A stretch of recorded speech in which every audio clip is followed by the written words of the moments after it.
On August 15th, 1982, in Chicago, two teenagers, Marilyn Green and Jerry Hillard, were murdered in Washington Park. Anthony Porter was convicted of the crime and sentenced to death. Hours before his execution, Northwestern University journalism students who were reinvestigating Porter's case, led by their professor, David Protest, overturned Porter's conviction. Their evidence? Another man named All Story Simon had confessed to the crime. It was a fairy tale ending for Porter. There was only one problem. It was all a lie. The students' investigation came under scrutiny when All Story Simon claimed his confession had been coerced by the detective working with the students, Paul Ciolino, and taken when he was under the influence of a long crack cocaine binge.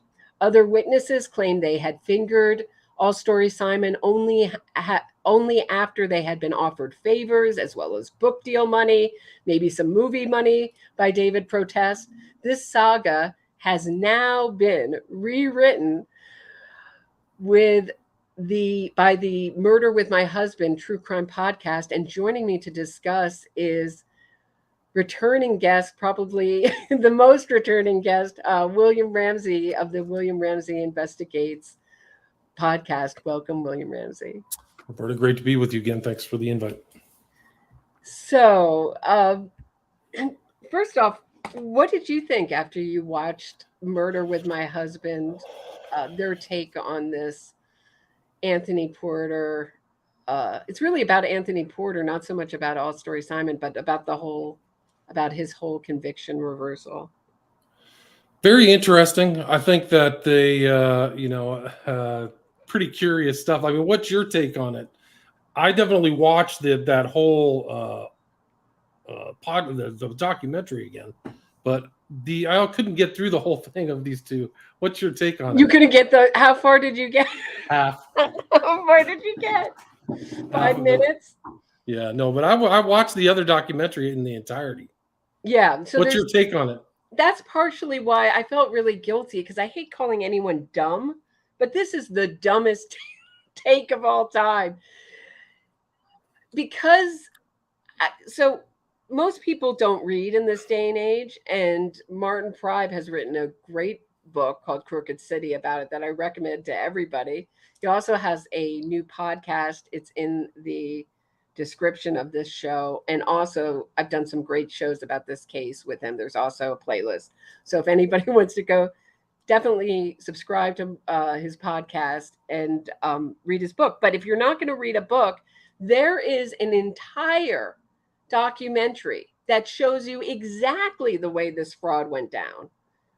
Fraud, in my opinion, went down. Right. Exactly. It was showing you footage of people telling you why they did what they did, why they recanted, why they didn't come forward.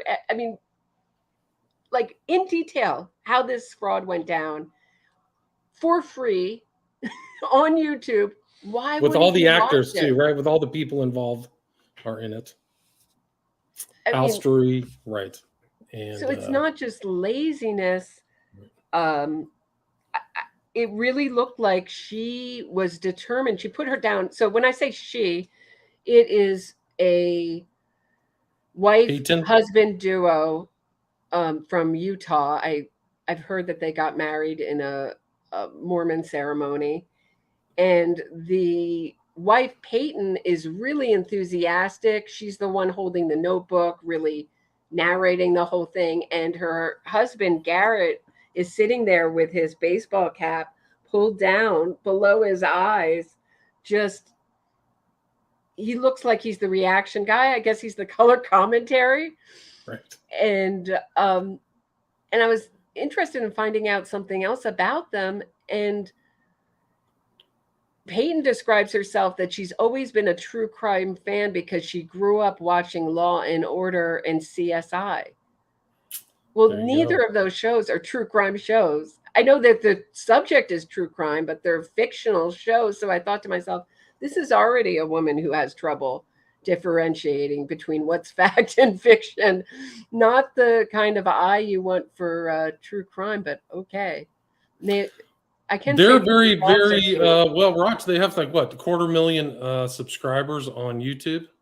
Yes, So very much. They have the typical, almost the quintessential YouTuber background right. with kind of dark and with the interesting things to look at behind them, and their cute dogs are bouncing around.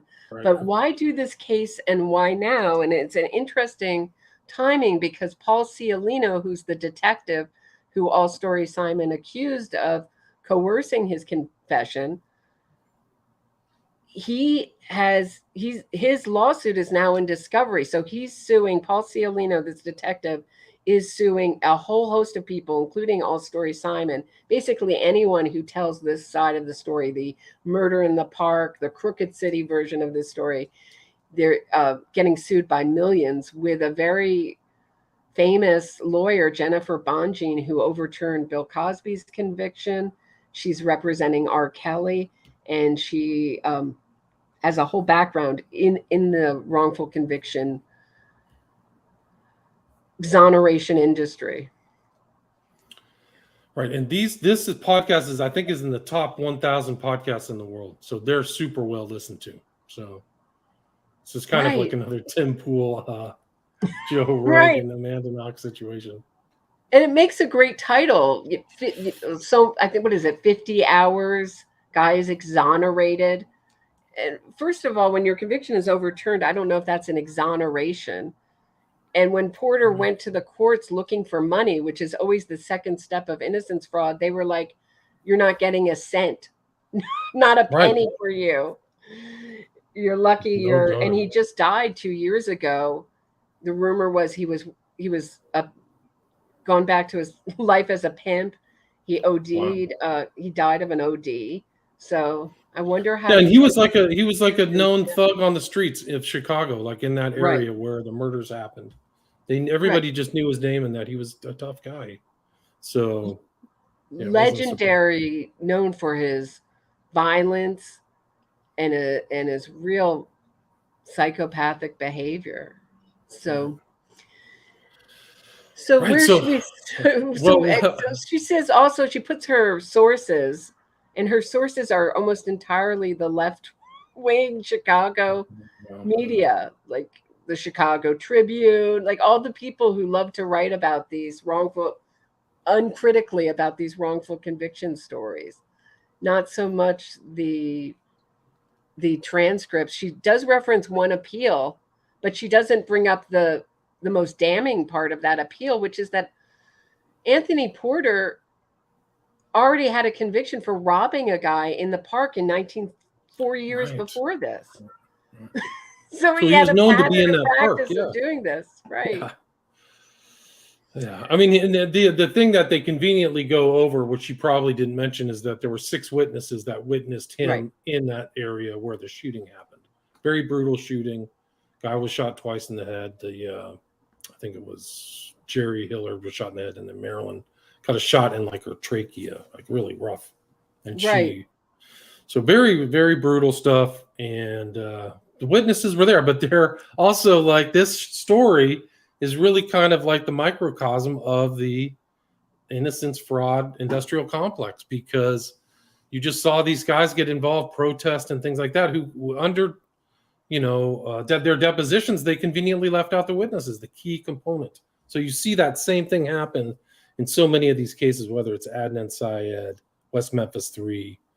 It's just these people overlooking very readily accessible and available components of some of these court cases that led to really tragic consequences, especially for Alstory. Yeah, definitely. And I thought it was interesting that it took on, she basically repeated the investigation of the Northwestern journalism students herself in her own podcast. So they say in the documentary, 6 witnesses became 1 witness. And that's exactly what happened in her YouTube video. The 6 witnesses all disappeared and became one witness, and that witness gets heavily criticized for redaction. So there's so many ingredients in innocence fraud, but one of the advantages they have is that they make things really simple. So the truth Right. tends to be really complicated. There's lots of reasons why that happened, the details of the evidence. Here, this is just a story of the wrong guy, right guy confessed, end of story. And you can tell it like in a second. But to tell And the the real witness story takes retracted. quite some time. Right. The witness retracted too, right? So it's very simple. We already had the witness, William, what was it? William Taylor. We already had him sign, and did never hear anything behind the scenes of coercion, duress, pressure, anything like that on both of these guys, whether it was William Taylor or Alstory. What was his last name? Simon. All Yeah. story Simon. Yeah, and they say in the middle, like she has like the weirdest way of describing violence. So she was talking about, so right before Anthony Porter killed Marilyn Green and Jerry Hillard, he went up to rob this other witness, Henry Williams, and this is the way she describes it. She says he comes up to him in not a friendly manner. He's holding a gun and asks Williams for money. He just asks him for some money, and not in a friendly way. That's called being robbed at gunpoint. Right. Forcibly takes $2 out of my pants pockets, right? Without my And so he took $2 assent. and said, "You got all. I'm letting you off easy," is what Anthony Porter. These guys knew Anthony Porter from the neighborhood. They knew his reputation, and they were afraid of him. So when the police take both Williams and Taylor into custody, they talk to them. They claim for a 17-hour 17 they keep them in custody for 17 hours, which I had never heard before. And in that time they took them out to eat. So what the Murder with My Husband podcast is trying to do is that they're trying to set up that under all this time, 17 hours, these two witnesses falsely pinpointed Anthony Porter, but they had really good eyesight. Anthony Porter ran right by Taylor. That's not a false confession. That's a reluctant witness. That's not a false confession scenario. Right, but I mean, these guys, the witnesses never changed their story, right? Until kind of the involvement of the Northwestern journalism guys, right? So they were not questions about anything. There was never any questions. It was only till 15 years later that this whole thing happened with protests and things like that. I don't even know what happened to protests. He apparently has. He's running the Chicago Innocence Project right now. It's kind of like the website's just a simple template. It's not an active thing. It just has postings. It doesn't have a reference to his name. Doesn't have anything specific on it. Go check it out. It's just like a catch-all for like law and order type articles. Huh, interesting. Yeah, so maybe like they're not active. Yeah, it doesn't seem to be active. Chicago Innocence Project, don't go to them for help because they're not too active. And so Taylor's reluctance has to do with Porter's reputation, but then the victim's mom, Marilyn Green's mom, comes on the scene after Porter is convicted, and she knows who did it. And actually before Porter's convicted, she thinks that it's All Story Simon, this kind of more gentle guy, neighborhood guy, and the police look into it and see where it goes, and it doesn't go anywhere, and Anthony Porter gets convicted. But at Anthony Porter's trial, he has two witnesses. And they're both, one is his brother's girlfriend and the other one is his friend, and his friend gets destroyed on the stand. And their version of that is like to just ignore that he got destroyed on the stand and say, oh well, why did Anthony Porter get convicted? Because he had no alibis, he had very strong witnesses, and he had a pattern of, I don't know if he could even bring in this pattern of doing this, but he had pled guilty while he was waiting to go on trial. He pled guilty to another crime where he had walked by a guy's dog, kicked his dog, and the guy said, "Why did you kick my dog?" And he shot him in the head. The guy miraculously lived. It grazed his forehead. Wow. And he pled guilty to that crime. So, wow.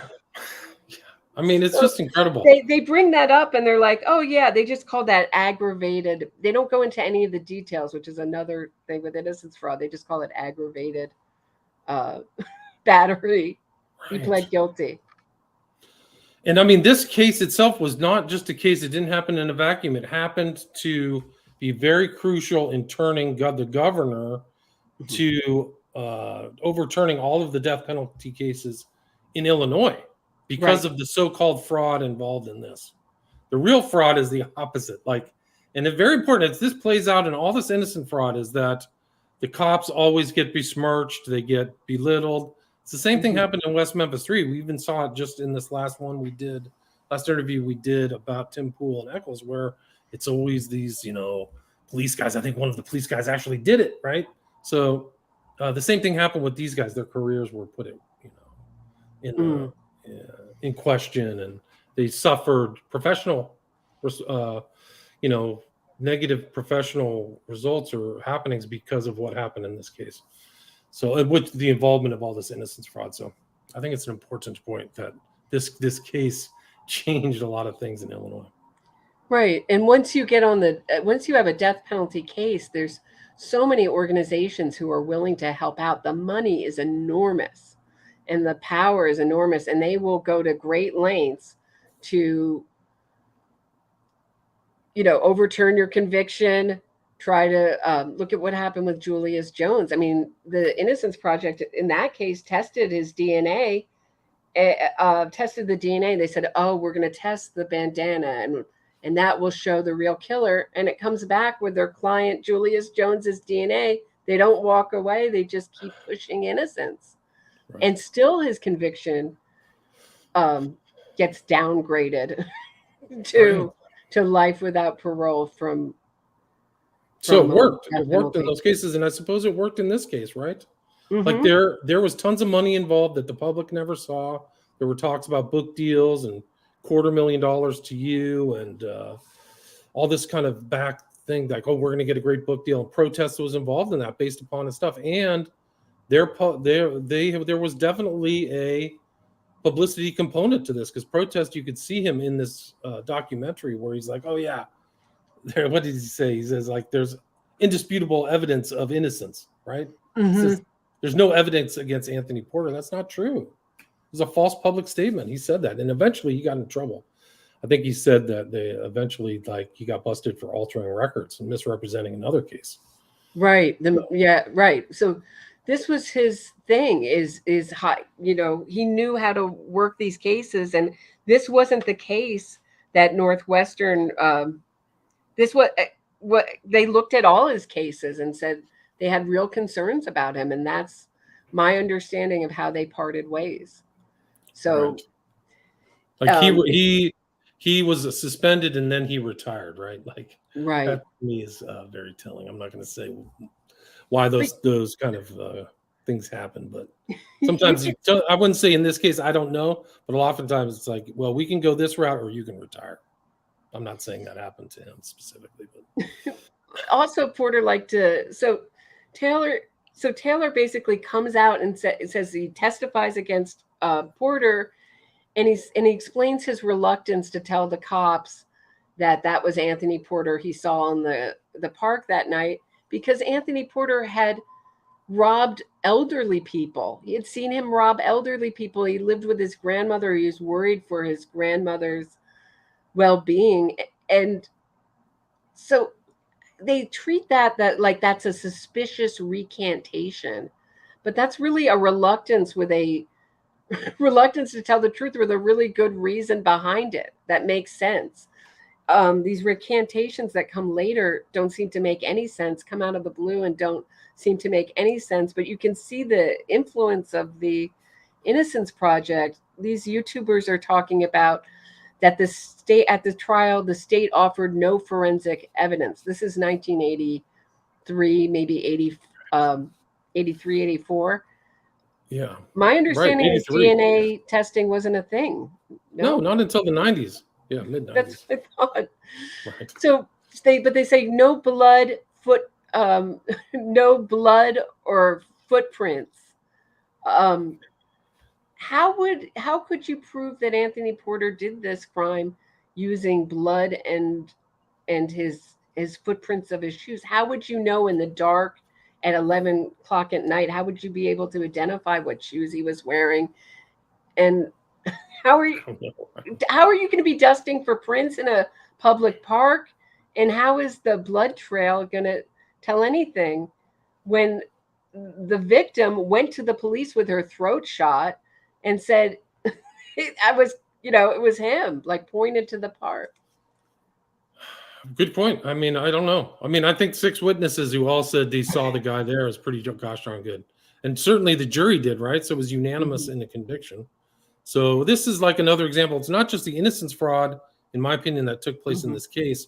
It's everything that you've kind of been up against is this true crime, right? Where they're Yeah, just I know it it's sounds a great. good gig. I got to tell you, it's a really good gig. I should have gone into just straight true crime and just BS because I could have been in the top, 1,000 of these Right. podcasts in the world. I actually caught one of the top true crime podcasts. It was My Favorite Murder. I could have Mhm. swore they were reading off of WikiLeaks. I mean Wikipedia. They were Wikipedia. literally reading a court case off of Wikipedia. Yeah. So It's wild. And they said the state's case is entirely on eyewitnesses, which started out to be one of the first things that the Innocence Project attacked. Now they'll attack any kind of evidence. Um, I just posted a tweet about how now they're attacking DNA evidence, which is so bizarre. that's But really bizarre. what they do is, and you can really see it in this documentary, is they never give up. They will hound you if you're a witness to one of these crimes. They will hound you, guilt you, tell you they have an innocent person that they're gonna die. They're gonna be executed because of you, and it Right. works so often. I see so many of these cases with a really strong eyewitness turn. Right. They They kill turned them. William Taylor. He just wanted him to go away. They just hammered him for Right. so long. And this is just another element of this kind of false crime environment is like these guys are like really trying to, they're third parties out of the court system trying to manipulate evidence out of that. That's happening. Mhm. It reminded me of Bob Ruff, actually, was just like, with the whole West Memphis 3, where you're just like trying the case yourself. Like you're not even a trained professional. These judges and these prosecutors all have training and pass the bar, and you're just out there, dipping pigs in water like a charlatan, in my opinion. So that's the other thing about these cases is they're like this. That's where the unethical behavior, in my opinion, of these Northwestern professor, particularly, I think he's mostly guilty. But Right. So it all builds up. So the journalists are very ambitious and they want a big story. And if you save someone from death row, that you're in the pool for the big awards and lots of attention and more money. So they want to build their careers. So they have they have right, incentive right, to get on board. The experts, like someone say, like a private investigator, the money is very good and it's exciting work because something's always happening, and so it I think all we could builds call on it an innocent. itself. I think we could call it an innocence fraud complex, kind of like Mhm. the military-industrial complex. Like it's a complex of different actors all working together, getting mutual some kind of benefit out of it, whether it's like stroking their egos, financial, career advancement, things like that, happening all over in so many of these cases. Whether like they're getting a lot of these celebrities are doing it for clout, right? Oh, I'm helping Cloud this poor also, guy. right, and it's great to say what a great kind of person you are. I'm concerned with innocent killers. Somehow that Yes. is the thing that impresses the public, not working with victims. But if you're working with prisoners, look at Kim Kardashian. She's making a career out of it. And she does cases that are so disturbing. Not Yeah. like this one isn't, but just really the worst of the worst. People have killed babies and mothers. I mean, I'm thinking Purvis Payne is one of the worst cases, and she's out there hugging these people and visiting with them in jail and telling people not to judge them by the worst mistake they've ever made. Yeah, no, it's very strange. It's very strange. And how these things get twisted too. Like, it's just. So besides not investigating the witnesses, also this team of journalism students, they also had the wrong area of the park, and the park had been redone. So when they did, had been redone, so it wasn't the same as it was in the 80s. So they based their new evidence on being in the wrong part of the park. So the sight lines were wrong, and and new construction. But Right. what's And they odd, went and visited Porter. They went and visited Porter, and he looked him in the eye and said they didn't do it. Okay, well, throw away the court case. He said he's innocent. They all say they're innocent, by the way. Almost nobody in jail says they're guilty. right? So why is that such a powerful line? Why does the press like to repeat they've always maintained their innocence? I just looking at a case from Maine, Duchesne today, and that guy confessed. He got convicted, and now the line of his supporters is he's maintained his innocence since he was convicted. Why is that so convincing to people? Does anybody have any ideas? I don't know. That's a good question. I mean, because that's the majority. Not to me. People. Especially Right. if you've gone through this private entry process that a court case represents. You've gone through the whole process from gathering evidence to indictment to trial to jury to conclusion. Like, they've gone through the whole thing. Why do people discount that, even if somebody says they're innocent? And it's just the credulousness of the public too. I don't know what's going on. It's just like what we went through with Adnan Syed. Is when his conviction just got reinstated, the press is writing, how can a victim's family basically get in the way of this wonderful exoneration of Adnan Syed? That was Slate's position. And the Guardian was like, oh, don't worry, guys. He's innocent, so it'll end up the same way. And I'm not so sure it will. I'm not saying he's going back to prison, but I'm not so sure it will end up the same way. But it's very similar to this case in that when Anthony Porter was released from prison, there were the cameras. Same with Adnan. That seems to be, you always have to have the cameras there when they walk out of the right. prison. No, it's so true. Like, the public, the media PR element is very important. And there's that really, really weird hug between Anthony Porter and Protest too. And he's so happy. Protest. It's just so strange. Jumping on him. Yeah. Right. And I mean, just his statements, he really, I think, in my opinion, he went off the deep end, that Protest guy.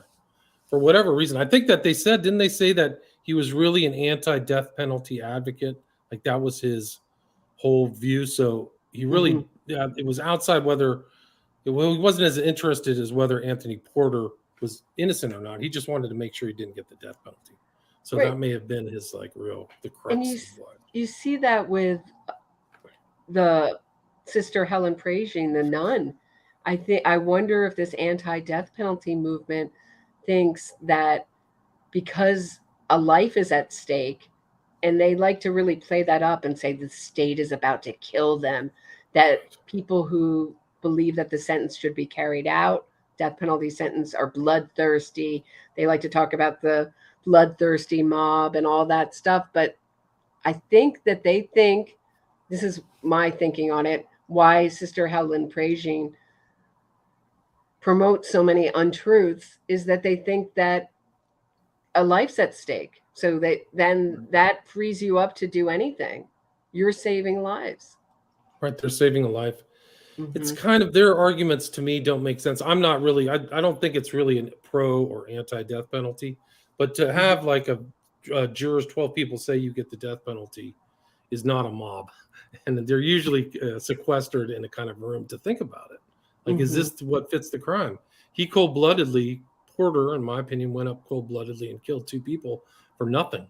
So, if these people have a reasonable belief that he deserves that exact same penalty, then I think that's just to me. I don't believe the state should be in the real, like, is that great to kill people? Like, it's like I'm pro death penalty. Right. Like, I Right. don't feel like that's it. But if that's the proper response of people who've seen the case and that's the penalty, then that's it. Do you think that if they get rid of the death penalty, life without parole is going to be their next target? Or do you think? I don't know. These days, who knows what's going on with the court system in these states? But yeah, probably. I mean, I think they're going to try to minimize long-term jail sentences for violent criminals, which is a huge mistake. It seems like I was listening to Alvin Bragg saying that basically it seems like 20 years is like his limit for anything. Right, for wanting to sentence people, like no matter what you did. He was like bragging about a really disturbing case that he got 22 years for. People were like, that was it. So right. I Hey, and think the other thing is that he can go back 7 years ago and charge you for stuff he did 7 years ago. That's what he's doing for Trump, stuff he did in 2016. So it's just really hard nervous. because nobody, like, it's a joke if you say I'm going to call the police. Someone would laugh in your face in New York right now because it's just, they're just so overworked and there's so few of them. And good luck getting even an indictment for anything in this city. So it's just a little hard right now. But I mean, it's really Gotham. It really is Gotham, New York City right now. It's like there's a Gotham or something, bunch of.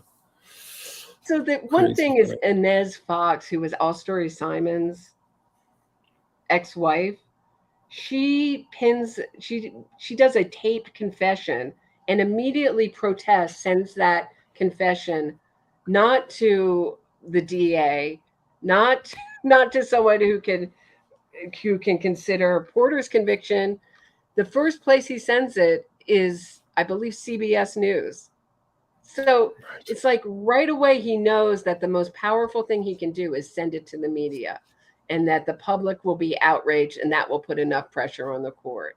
So I guess what I got from looking at this YouTuber's take on Anthony Porter is how integral the press is in this, because they don't have the same standards as the court. You can't get in trouble for lying to the press. You can't get in trouble for any of that. It's just and it's a way of getting your way in court. And it's just like Giuliano. He openly said he didn't have the same standards by the Supreme Court of the United States. He didn't have the same standards as the court. So he's operating kind of in a much different legal environment than the court system has to abide by.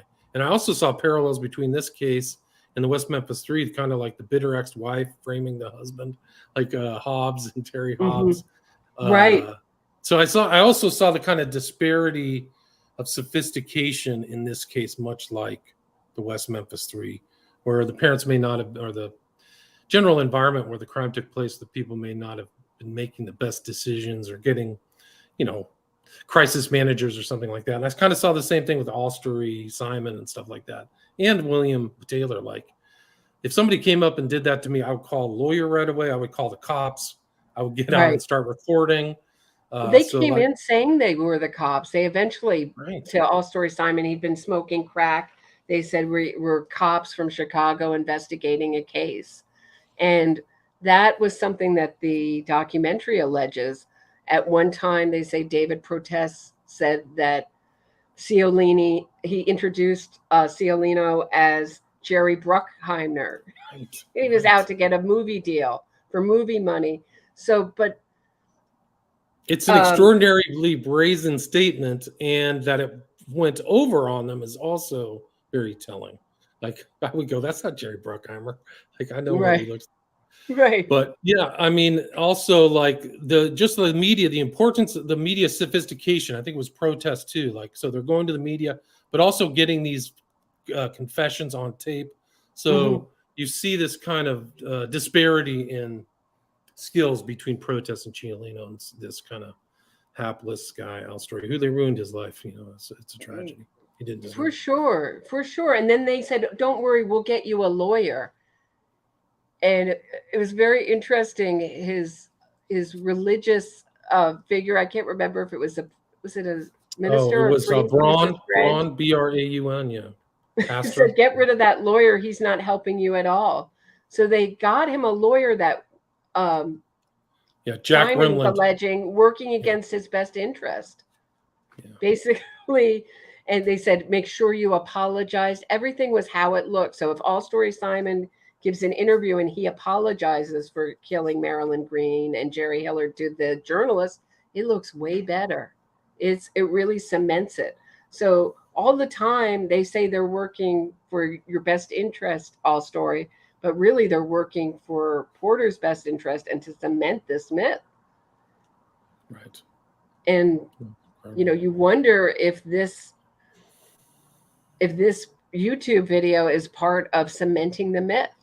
It's been a long time and just reviving the myth, because it was an odd thing, just like in Adnan Syed's case, where Syed's conviction was vacated, but Jay Wilde's was still on the books. So here you have an accessory to a crime.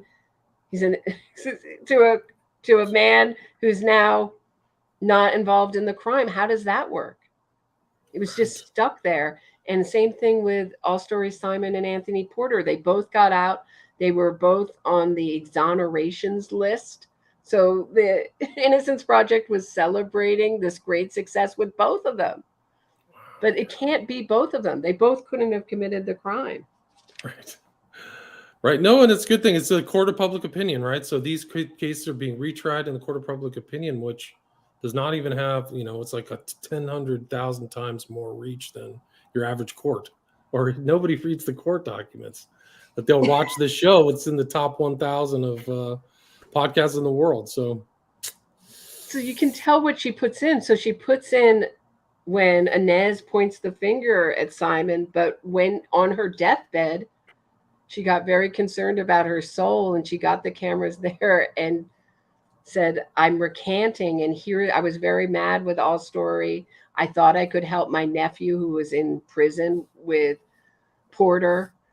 And she basically exposed the entire thing, how it went down and why she accused All Story Simon. And that's never included in this. And I was looking at every comment is like, this is great. What a story. Nobody looked into it.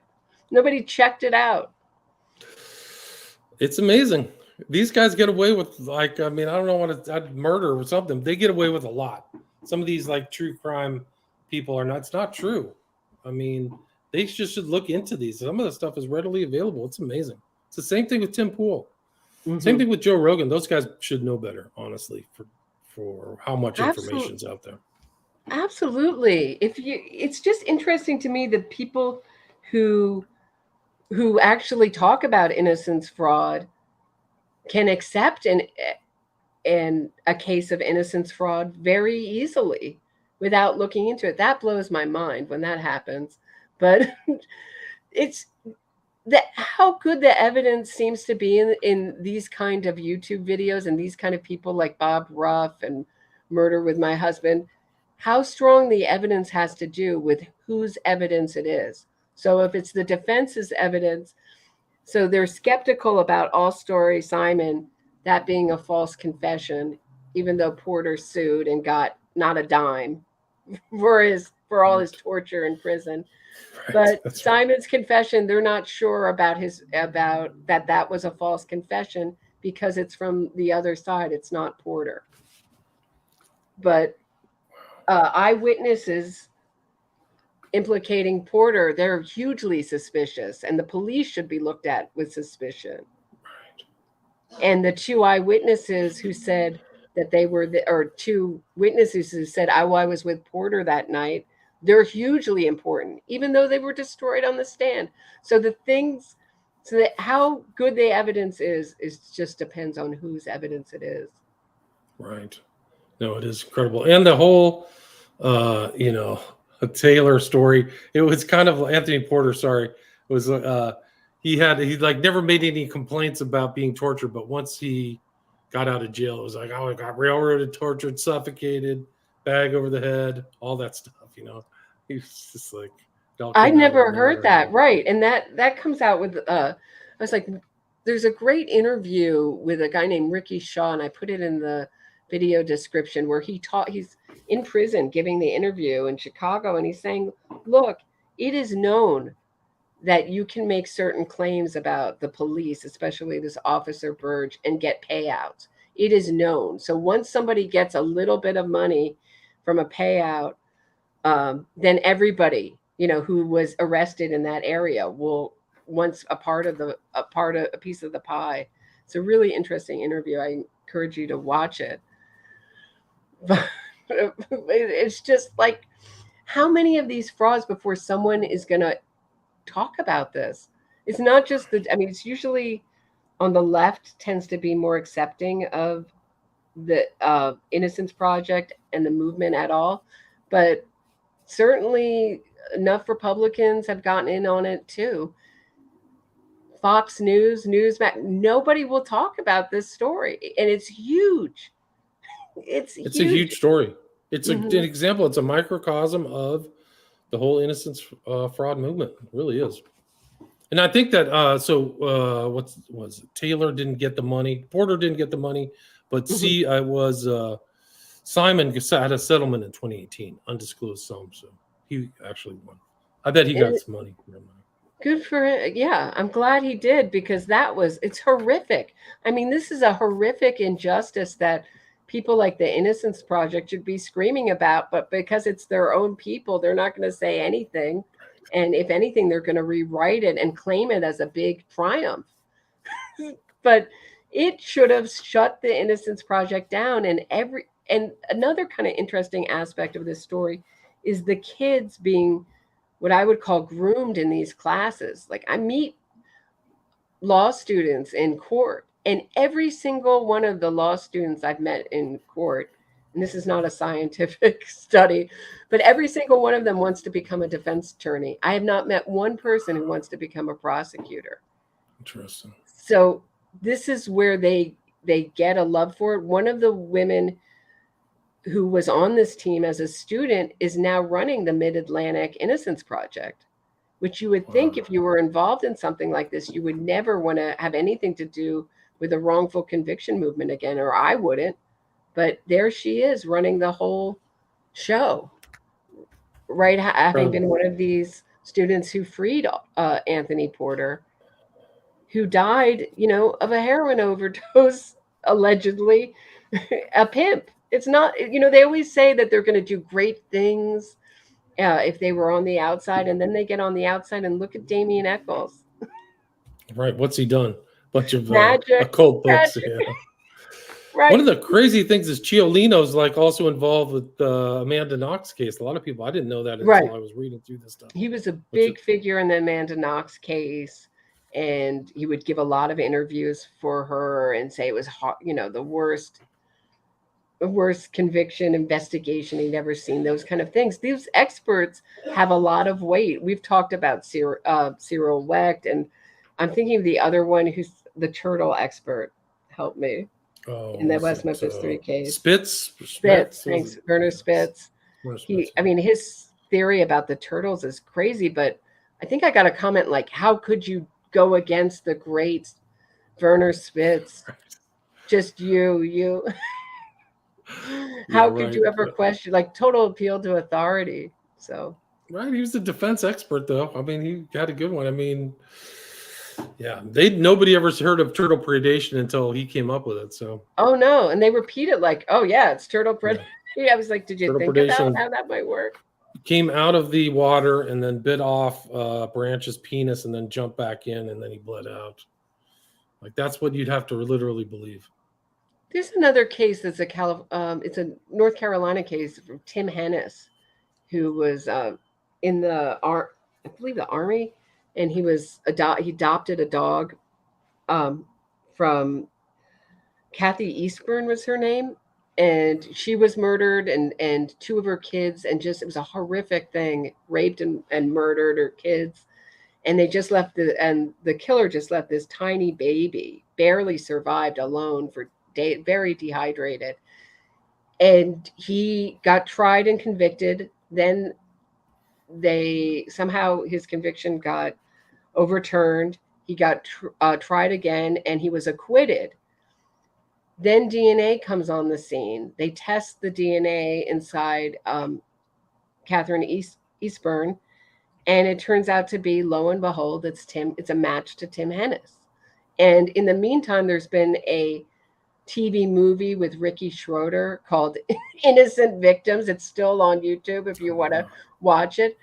But the people involved in that case, one of them, the memory expert, she still teaches it like it's a case of wrongful conviction. Wow. So it's like they never will admit. It's like a movement that never says guilt. They just can't apply it. They don't like that word guilt. This was made into a movie too, right? This whole story. I forgot what the name of it was. There was a movie about All Stories Simon or Anthony Porter's innocence. I don't know. I haven't seen the Besides movie. Murder in the Park, you mean? Yeah, there was a movie. It was mentioned in the doc. Gone in the Night. Oh God, that's right. That's right. That's right. Yeah, but it just doesn't seem like this will ever end. I don't know how this kind of mis and disinformation. I guess one guy's misinformation is another guy's disinformation or whatever. I don't know. But this it's not stopping. These people who can't be properly informed about these court cases. I guess they wouldn't have a career, right? I mean, these are great stories. They just happen to be totally untrue. And it's not just that they're totally untrue. It's at the same time, you are promoting the innocence and the release of someone incredibly dangerous and re-victimizing the victim's family again. So, I mean, you're really playing with fire when you do these things. Do you think that they don't acknowledge someone like Tim Hennis and they still teaching it like Elizabeth Loftus, the memory expert, is still teaching it like it's an exoneration? Because you really can't, as an innocent expert or someone involved in this movement, you really can't even be wrong once. Once you're wrong about someone's innocence once, you've lost your credibility. That's a good point. That might be it. Like you can't go back. That might be it. I wouldn't be surprised, especially for some of those professionals who rely upon their kind of integrity, gravitas. That might be the issue. But I think it's a good money. Like Serial made millions for that girl, whatever her name was. Like these Sarah people, Koenig. Mm-hmm. Yeah, they put them on the map, put them on flashy. Plus, they get the adulation. Like just like you said, these people are doing the Lord's work and getting people who were innocent out of jail. Like, it's really incredible. The public follows. Same thing with the West Memphis 3. I mean, holy smokes. Less than 10% of the people understand they're guilty, like out there in the world. Everybody else thinks like they were railroaded. So apparently a lot of big YouTube channels I'm hearing are doing the West Memphis 3 again. So it seems like there is another push to really cement that myth again. Like it was slipping a little bit. We got to re-cement that myth, which is just the Paradise Lost narrative. I mean, every time I get a comment that's supportive of the West Memphis 3, I know that person has seen Paradise Lost. Right, the movies. Just like what is it? Fairbanks said, "Thank God for HBO." That'll stick. And I got to put that in my next version of the book. I was just like, "What? Say what? What are you guys talking about?" They made a ton of money off of obfuscating a case. So I think it's really just an industry. It's part of the innocence fraud complex. Is the media and so-called entertainment, infotainment is to. It's a good storyline for those people. Like there's so many fake storylines out there now. Like how could you have a really good 6-part series on Netflix if you just knew they were guilty right off the bat? Okay, he was it. This is the court, guilty, done. Right? You have to kind of tease the audience, right? Like, right. I mean, okay. Anthony Porter was in the park. He was violent. He had a gun. He shot them both in the head. And then he got busted. 6 people. So I'm done. Next, let's go on with our lives, right? Right. But I was thinking about when they see us, it's not that they make it a little dramatic. They make it a little hard to believe that they have the DA there saying, round up all the Hispanic and Black kids in New York City. That'd be a lot of kids. BS. How many do you? So it's just a wild story. And yet, I guess it resonates emotionally with people. I mean, can you imagine trying to, I don't know, put this on a t-shirt, how this fraud went down? I don't You know. know, You never know. I mean, whereas nothing like would I surprise me. freed an innocent man, done, Yeah. everything explained, whole story, Yeah, that would be not awesome if somebody would complicated. actually be that brazen. I actually spent time and energy freeing a guy. A guy who was actually guilty is probably more accurate, right? But what have we done? The show on the Central Park Five. I've done shows on that too. That was a cash cow. Um, Making a murderer, Making same kind murder. of thing, and Cyan. a lot of times they, they'll accuse somebody, they'll get a conviction overturned, and just accuse somebody, and that other person, it will just be like, is often the person, like in this case, All Story Simon's name came up, and that's exactly who the journalism team landed on. All Story Simon. What a coincidence. The alternative suspect in this case from years ago is now the right guy. Like, what a coincidence. But without Right. ever convicting them, which I think is so weird. So these things are, so they're kind of like convicted in the court of public opinion, but legally nobody did it. It just sort of sits there untried and tested. Do you think that with the internet, we're getting used to these kind of like amazing big stories, incredible stories? Yeah, but like I Um, said, don't you think that's what they have to get out there is to try to hook people in as these incredible stories? I think that's it. I think that's part of the sensationalization of true crime process. I mean, look at the careers off of these other shows, CSI and Law and Order and things like that. So I think this is probably just part of that, but they're just not as they don't have that integrity to the process that took place to convict these people. I think is really the problem. right. As long as the enemies are right. Like, oh, you got an anti-cop story? Okay, great. Full Right. steam ahead. Were you watching the Twitter stuff with Matt Taibbi at all? That A hearing? little bit of the Twitter files, yeah. I just find it very interesting that Matt Taibbi, who went to school with my brother, is now was the darling of the left, uh, takes on the Twitter. I don't know if it started before this, but he takes on the Twitter files, and now he's like Elon Musk's lackey, the worst Right. guy in the world. It just seems like that's the new way to argue. We're not really even arguing. We're not even debating facts. We're just throwing insults at people who don't have the right opinion. I was I just agree. shocked by that. I mean, It's a I much more just serious issue. The Twitter files is huge. It's about your constitutional rights. It's about the Bill of Rights. It's whether the rule of law of the government actually functions because they're involved in censoring people with real information. They mhm. busted like so many professors and threw them out for whatever reasons. Fascistic, I would say fascistic if it was based upon big pharma's advice. So it concerns everybody. So I would say that it's not even a matter of right or left. The Bill of Right, Rights is not right or left, people. Come on, get it together. It's about man against the state. Get a right. grip. It's not And that's what Democratic or Republic. that's what Matt Taibbi was testifying. He said, "What I discovered in the Twitter files is that the right and the left were both censored." And I thought, well, are the Democrats going to run with that? No, no. Right. It just got buried again. Yeah, it's a shame. It's super important. I was censored. I've been kicked all over the internet, so I know exactly what happened. Like, I mean, YouTube, it's intense. yeah, Things like this are promoted. Other things without the right message are censored.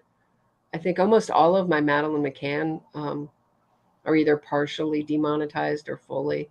So certain things seem to I haven't fully understand. But I don't even think you're on YouTube anymore, are you? I don't even post there anymore. I need to. I'll start another version 3. But yeah, no, I'm not really. I'm on Rockfin, which actually hasn't censored me. Hmm. Spotify. I really should be streaming to Rumble, but I'm really kind of just focusing on podcasts. I've got a couple projects. What so But what's yeah, going very where soon. can you I'm just gonna what are you working on lately? What's going on at the William Ramsey I'm Investigates? going to finish a documentary on. There's a lot of kind of things that have happened with the far right, the occulted far right. They're still around. Mhm. So I'm going to finish a documentary on that, and I have a couple of book projects. Should be done really in the next couple of months. So they'll be good. That would be good. You used to make a lot of documentaries. I did well over COVID. I think I put out 3. I think I put out 3. Oh, People are wow. going back because of all these smiley face killing crimes that are happening in Chicago and Austin, which have really blown up. Like on Facebook, there's a Facebook page called the Lady Bird Lake Killer. So they haven't termed it the smiley face killer, but the bodies that are popping up in Austin, people are watching the documentary I did in 2017, which is the smiley face killers who was abducting, torturing, and murdering So, college-age men, US, UK. so for people that don't know, what is the smiley face killer theory? Well, it was just given that name from 2 guys, Gilbertson and Gannon, who were independent researchers who came across this phenomenon of young men disappearing out of bars, later to be found in water, often past the time when they should have been found after lengthy searches. And it's been going on probably for 20 years at least.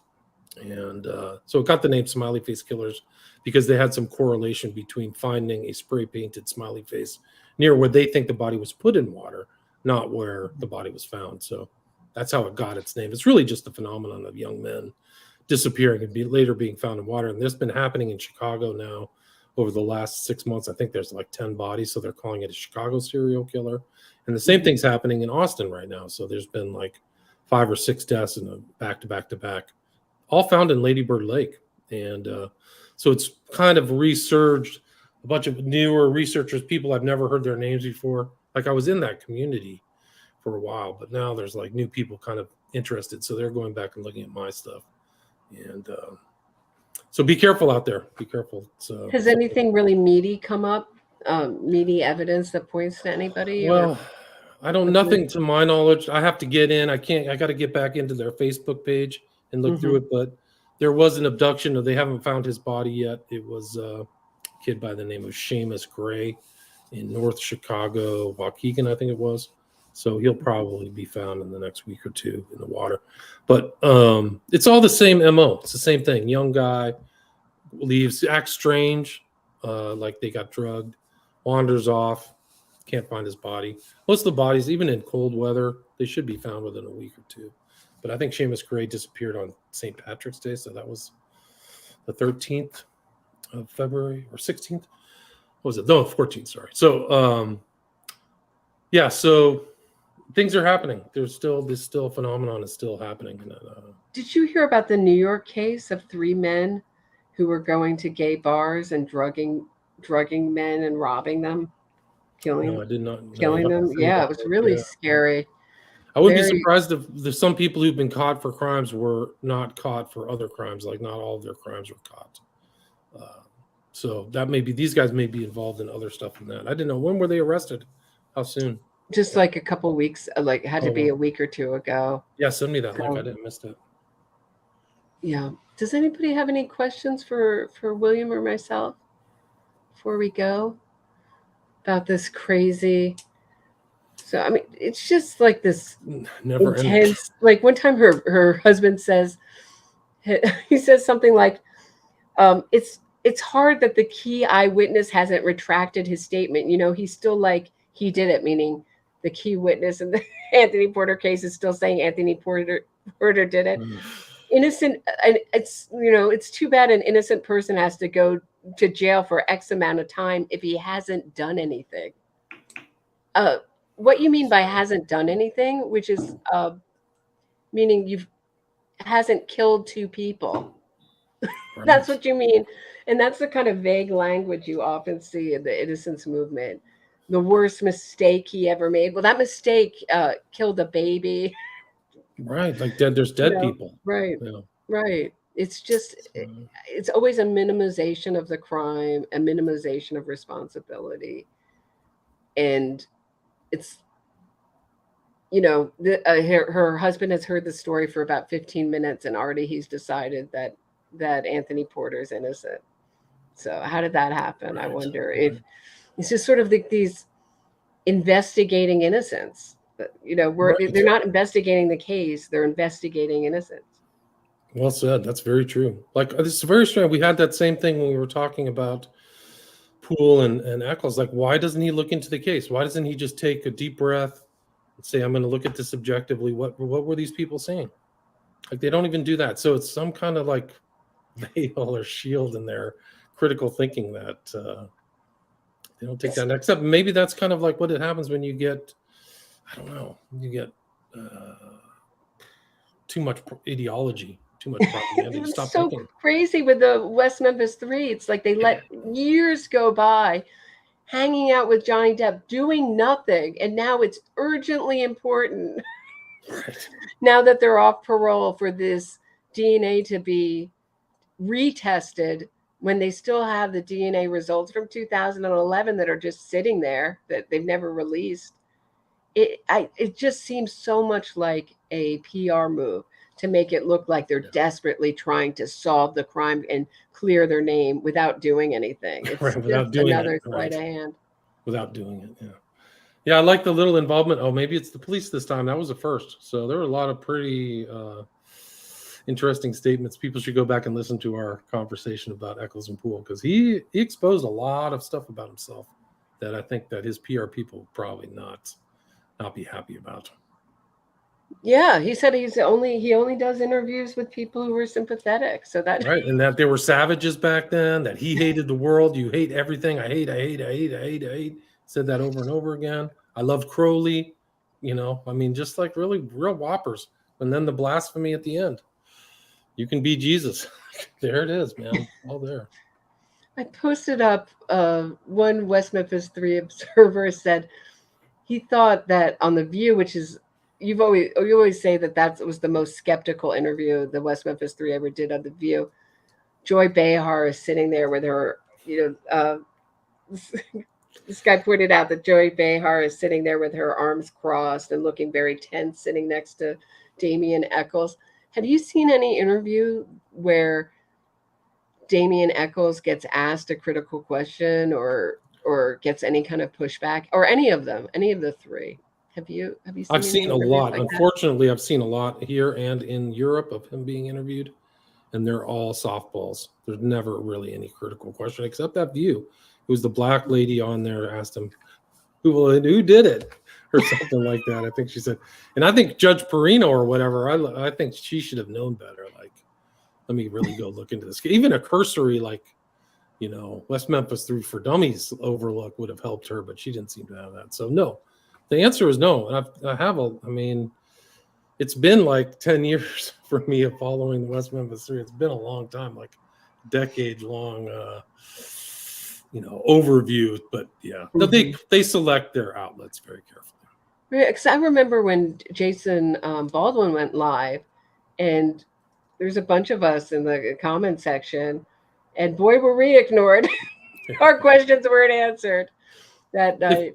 If you go to the Tim Poole Eccles comments on YouTube, I would say about a fourth said, yeah, this guy's a killer and he's done it and he's guilty and you're a fool, Tim Poole. So that's the percentage of really kind of people who understand the West Memphis 3 case is much higher in those comments than I've ever seen. It used to be just kind of 1 out of 10, if that. But people were pissed. People like, I'm never watching you again. You're an idiot. How do you do this? Oh yeah. The pushback that you faced, I don't think people could imagine. Ditto with me and the Anand Syed.